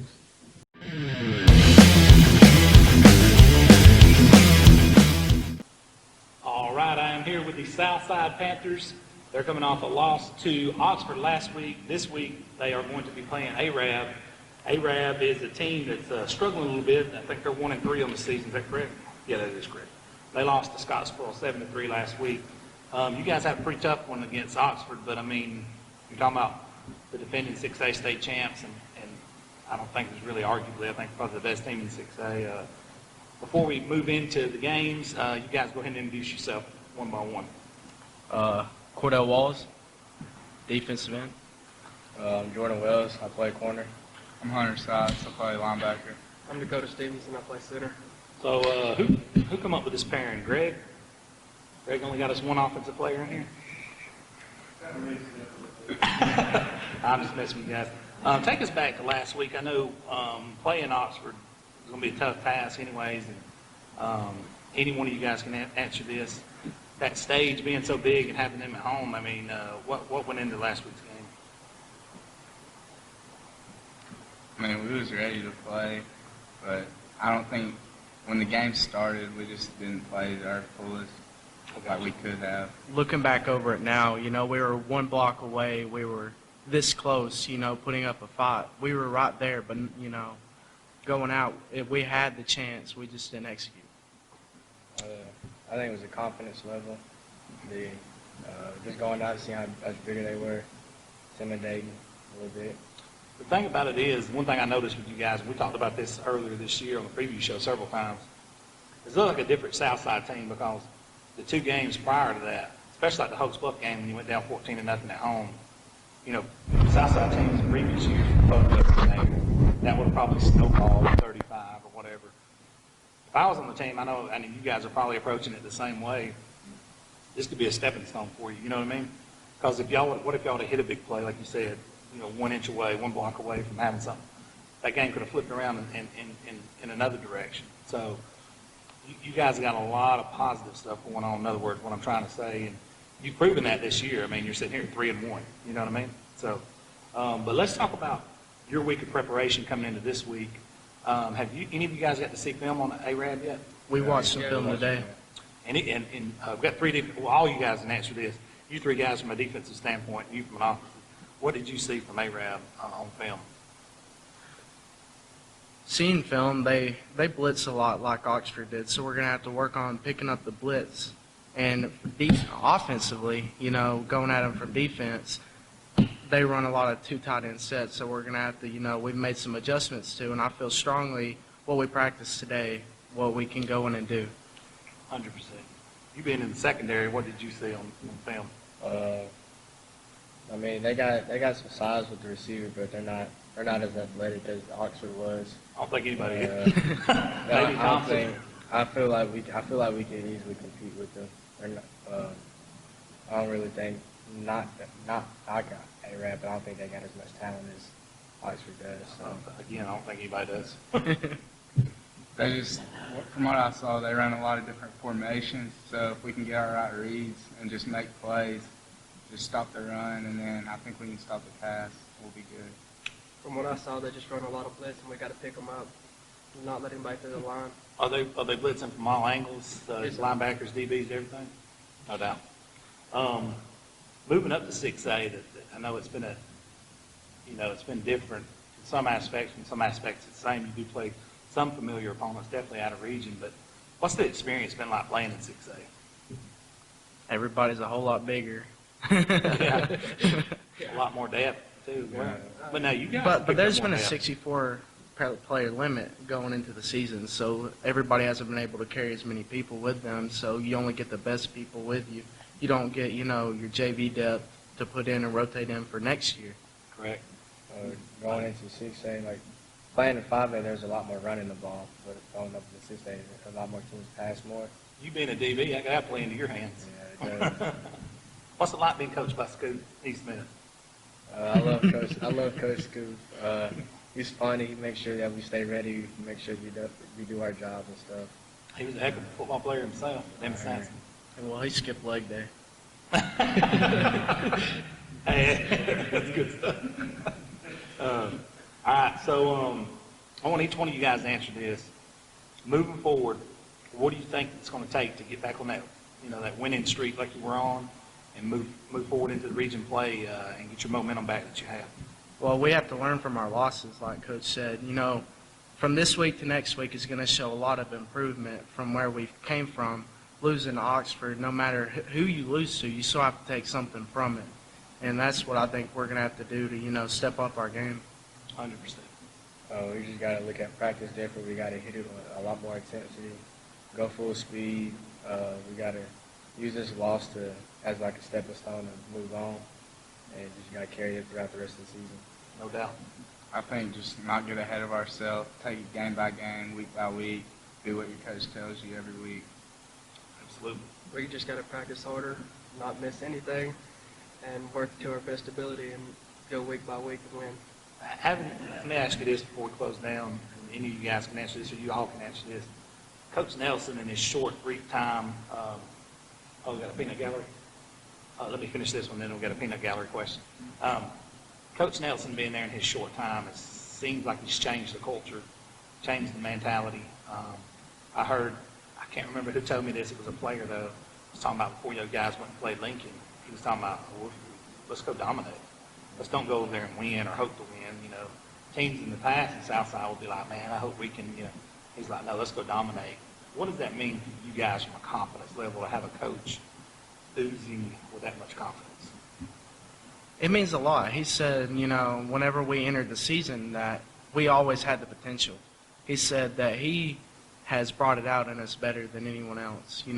Maybe not, exactly that, but it's hard to remember what he says, but I know his main point was it's always been there with us. We just had to execute, had to bring it out. Well, I mean, if a coach has as much confidence in you as you do, then I mean that's going to bring out a lot more dog in you than you really think you got. His pregame speeches are on point. I'm gonna sneak in there and give me one of those. They make you ready I'm gonna sneak in there and give me one of those. You can mark that down. It don't matter what you're trying to do. Lose weight, he'll motivate you. Peanut gallery. Yeah, Peanut Gallery here. Mr. Dakota, you're related to a former average Joe. How does it feel following in your brother Ethan's footsteps? Well, I'm not following his footsteps. I'm going bigger and better places. Oh, Ethan, if you're watching this, your brother's talking smack, man. Who's better wrestler? He is. I don't wrestle. I bet he said at home. Or Man, poor guy got to be here to defend himself. Hey, you guys get back on that momentum like you had. You guys' confidence. I mean, I can tell you right now, outside of Thompson, maybe Hewitt Trustful, you're not going to face nobody like Oxford. So, you've seen the best. You know what you got to do to get to that level. You guys got a lot of good stuff going on, and you guys can build momentum going forward. I know you can do it. Get the right coach in place, get the right mindsets and attitudes. So I'm looking for big things coming out of you guys in this region. Appreciate having you guys on. Thank you. Thank you.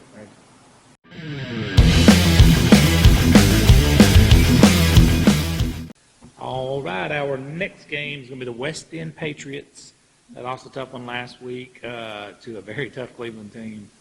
Cleveland team is very well put together, one of the best running backs in the state in 2A in Cleveland. But now, well-known Eli Pierce suffered an injury, an ACL injury. So that was bad. What's really bad is his backup and his backup's backup was both injured. So coach basically had a guy out there taking snaps who took a few snaps in JV at quarterback in a backup role. So he's down to essentially his fourth team running back. And his guys kept battling. They never gave up. Tough times, Walnut Grove last Thursday night. It was a weird atmosphere. And I went out there and watched that game firsthand and stayed throughout the game. And, man, I'm telling you, it's just like, it was one of those things like when it rains, it pours. And they were battling. I mean, they were back and forth with Cleveland. And then the Eli injury hit, and I think it kind of shell-shocked everyone that was there. It was just kind of like taken away from it. But, moving forward, there's been rumors that Eli's going to play, put a brace on and try to play through it. We don't know. We don't know that for sure, We're not speculating. We've heard that. If he does, he's a tough young man and courageous. If he doesn't, he wants to get surgery heal up because he's a baseball player. We don't know at this point. But what we do know is, after talking to Coach, he told me last night, he and I was talking last night, he said, hey, it's about to find out what kind of coach I am. Because I'm in one of those situations. You know what I mean? Oh, yeah. And I think Coach Davis is a great coach. And what he's done at West End is beyond remarkable. And I think they will get through. They will get through this. Whatever happens. They're going to get through it, and those kids are tough. That's West End. That's Walnut Grove for you. All those kids right there are tough, and they're going to pull it together, and they're going to battle the rest of the season. And they battled Cleveland. Robertson running the ball hard late in the game. When everybody else could have given up, he's still running people over and running hard. And, just seeing those guys get out there and battle. And Camacho turned his ankle over and come to the sideline screaming, went back in the game. Wow. Trevor got hurt, had a knee brace on, comes to the sidelines. He's holding his knee, same knee he had a brace on.